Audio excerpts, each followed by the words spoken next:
తెలంగాణలో విద్యా వ్యవస్థను సమూలంగా ప్రక్షాళించేందుకు ప్రయత్నాలు ప్రారంభించింది రేవంత్ సర్కార్.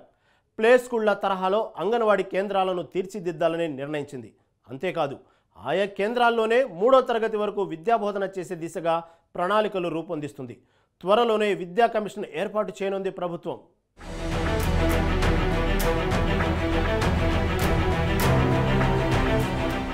రాష్ట్రాభివృద్ధిలో విద్య పాత్ర ఎంతో కీలకం. అందుకే విద్యా వ్యవస్థలో విప్లవాత్మక మార్పులకు శ్రీకారం చుడుతోంది రేవంత్ రెడ్డి సర్కార్. ఈ క్రమంలోనే అంగన్వాడీ కేంద్రాలపై దృష్టి సారించింది. పాఠశాల స్థాయిలో అత్యంత కీలకంగా వ్యవహరించే అంగన్వాడీ కేంద్రాలను ప్లే స్కూళ్ల తరహాలో తీర్చిదిద్దాలని భావిస్తోంది. అంతేకాదు ఆయా కేంద్రాల్లోనే 3వ తరగతి వరకు విద్యను అందించే దిశగా ఆలోచిస్తోంది తెలంగాణ ప్రభుత్వం.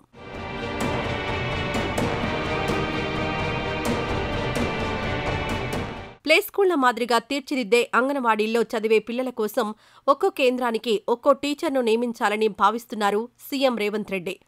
ఇదే అంశంపై సచివాలయంలో విద్యావేత్తలు, విశ్రాంత అధికారులతో సుదీర్ఘంగా సమాలోచనలు జరిపారాయన. డిప్యూటీ సీఎం మల్లు భట్టి విక్రమార్క, ప్రభుత్వ సలహాదారు కేకే, హరగోపాల్, కోదండరాం, జానయ్య, పద్మజాషా, విశ్వేశ్వరరావు, శాంతా సిన్హా, రిటైర్డ్ ఐఏఎస్ అధికారులు ఆకునూరి మురళి, లక్ష్మీనారాయణ సహా మరికొందరు పాల్గొన్న ఈ సమావేశంలో రాష్ట్రంలోని విద్యారంగం, ప్రభుత్వ పాఠశాలల బలోపేతంపై ఎక్కువగా ఫోకస్ పెట్టారు.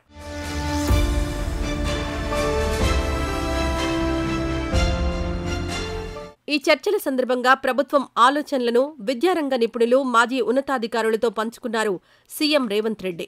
4వ తరగతి నుంచి 12వ క్లాస్ వరకు సెమీ రెసిడెన్షియల్ పాఠశాలల్లో పిల్లలు చదువుకునేలా ప్రణాళికలు రూపొందిస్తామన్నారు. ఆయా స్కూళ్లకు వెళ్లేందుకు విద్యార్థుల కోసం ఉచిత రవాణా సదుపాయం కల్పించే దిశగా సర్కార్ ఆలోచనలు చేస్తోందని తెలిపారు.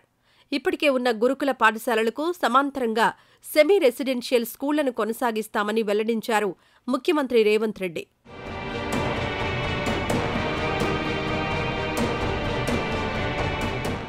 విద్యారంగంలో సమస్యలు పరిష్కరించేందుకు త్వరలోనే కమిషన్ ఏర్పాటు చేయనున్నట్లు వెల్లడించారు సీఎం రేవంత్ రెడ్డి.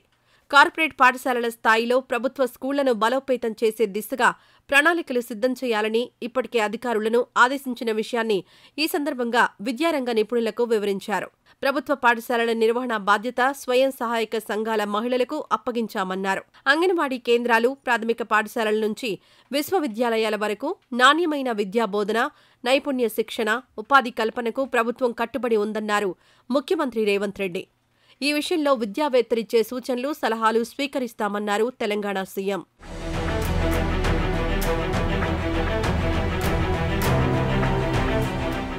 విశ్వవిద్యాలయాల్లో గత 10 ఏళ్లుగా నియామకాలు లేని విషయాన్ని విద్యావేత్తలు, విశ్రాంత అధికారులు సీఎం దృష్టికి తీసుకువెళ్లారు.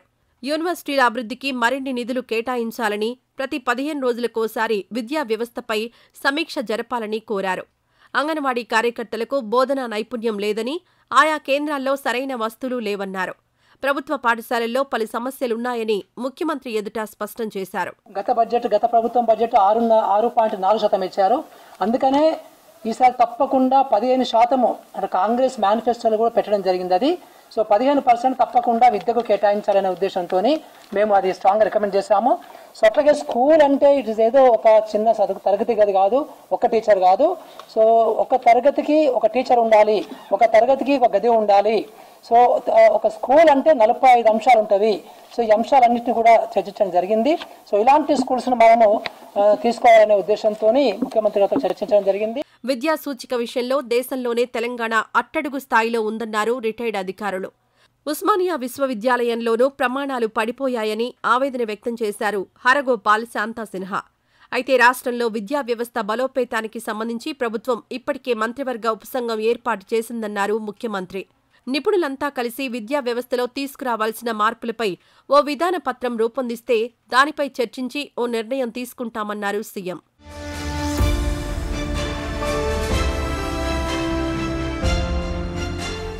విద్యా వ్యవస్థలో సమూల మార్పుల కోసం ప్రయత్నాలు మొదలుపెట్టిన రేవంత్ సర్కార్ బడ్జెట్లోనూ ఆ దిశగా నిధులు కేటాయించాలని నిర్ణయించింది.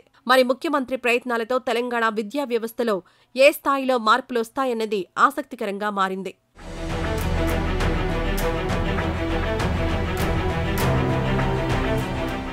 దీర్ఘకాలిక లక్ష్యాలతో జనసేనాని పవన్ కళ్యాణ్ అడుగులు వేస్తున్నారా? క్రియాశీల సభ్యత్వాలను పెంచుకోవడంతో పాటు క్షేత్రస్థాయిలోనో పార్టీని మరింత బలోపేతం చేయడంపై ఫోకస్ పెట్టారా అంటే అవుననే సమాధానం వినిపిస్తుంది. మరి పవన్ కళ్యాణ్ వ్యూహాలు ఏ మేరకు వర్కౌట్ అవుతాయి? దీనిపైన ఇప్పుడు పొలిటికల్ వర్గాల్లో విస్తృతంగా చర్చ సాగుతోంది.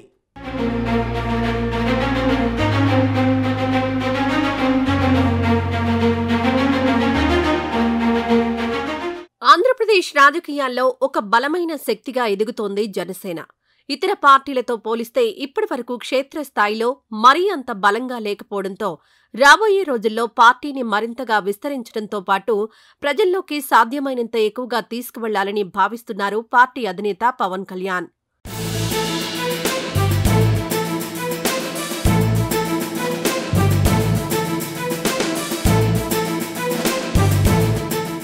ఇందులో భాగంగా క్రియాశీల సభ్యత్వ నమోదు కార్యక్రమంపై దృష్టి సారించారు జనసేనాని.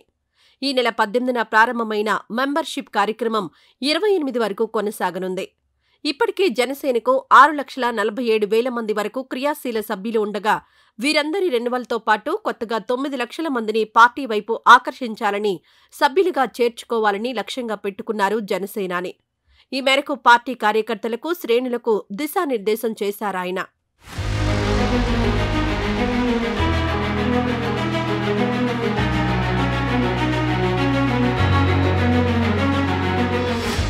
క్రియాశీల సభ్యులుగా చేరిన వారికి పార్టీ తరపున పలు ప్రయోజనాలు కల్పిస్తోంది జనసేన.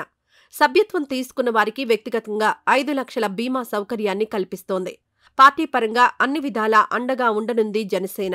గతంతో పోలిస్తే ఈసారి క్రియాశీల సభ్యుల సంఖ్య ఖచ్చితంగా పెరుగుతుందన్నది జనసేన ముఖ్య నాయకుల ఆలోచన.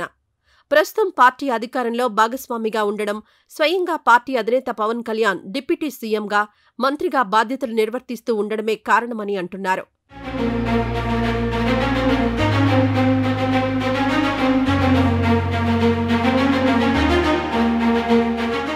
సభ్యత్వాలు పెంచుకోవాలని జనసేన భావించడం వెనుక ప్రధాన కారణం పార్టీ క్షేత్రస్థాయిలో బలపడాలన్నదే. వాస్తవానికి టీడీపీ కూటమి ప్రభుత్వం ఆంధ్రప్రదేశ్లో అధికారంలో ఉంది.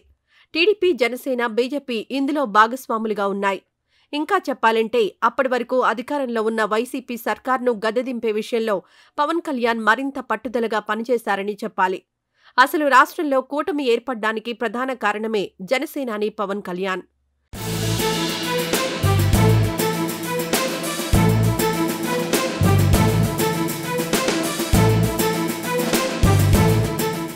ఎన్డీఏలో భాగస్వామిగా ఉన్న పవన్ కళ్యాణ్ టీడీపీతోనూ పొత్తు పెట్టుకున్నారు. ఆ తర్వాత తమతో కలిసి వచ్చేలా బీజేపీని ఒప్పించారు. ఇందుకోసం హస్తిర స్థాయిలో తనదైన శైలిలో మంత్రాంగం నెరిపారు పవన్. చివరకు ఆంధ్రప్రదేశ్ ఎన్నికల కోసం కూటమి ఏర్పాటయ్యేలా చూడ్డంలో సక్సెస్ అయ్యారు. సీట్ల సర్దుబాటు విషయంలోనూ పట్టు విడుపులతో వ్యవహరించి తనకు తక్కువ సీట్లొచ్చినా పర్వాలేదు, రాష్ట్రంలో విజయం సాధించడమే ముఖ్యమన్నట్లుగా ఎన్నికల రణరంగంలో ముందుకెళ్లారు జనసేనాని. ఆయా పార్టీల ఓటు బ్యాంక్ కూటమిలోని పార్టీలకు బదిలీ అయ్యేలా చూడడంలో తన వంతు పాత్రను సమర్థవంతంగా పోషించారు జనసేన అధినేత.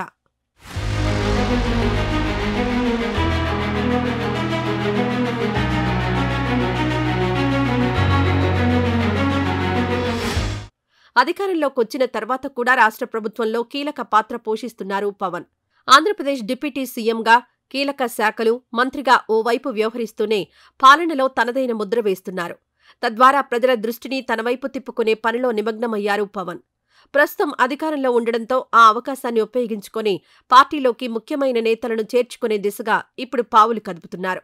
అయితే కూటమి పార్టీలకు చెందిన నాయకులు, నేతలు కాకుండా వైసీపీ, కాంగ్రెస్ పార్టీలోని నేతలను, ఇతర తటస్థులను జనసేన వైపు ఆకర్షించే పనిలో ఉన్నారు.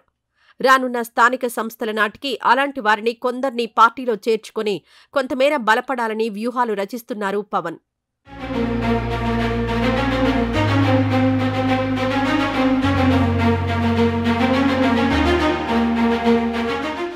ఇలా ఏ రకంగా చూసినా క్రియాశీల సభ్యత్వాలు పెంచుకోవడం, తమ పార్టీలోకొచ్చే నేతల్ని ఆకర్షించడం ద్వారా ఇప్పటికిప్పుడు కాకపోయినా వచ్చే ఎన్నికల నాటికి రాష్ట్రంలో బలమైన శక్తిగా జనసేన ఎదగాలన్నది పవన్ కళ్యాణ్ ఆలోచనగా చెబుతున్నారు జన సైనికులు.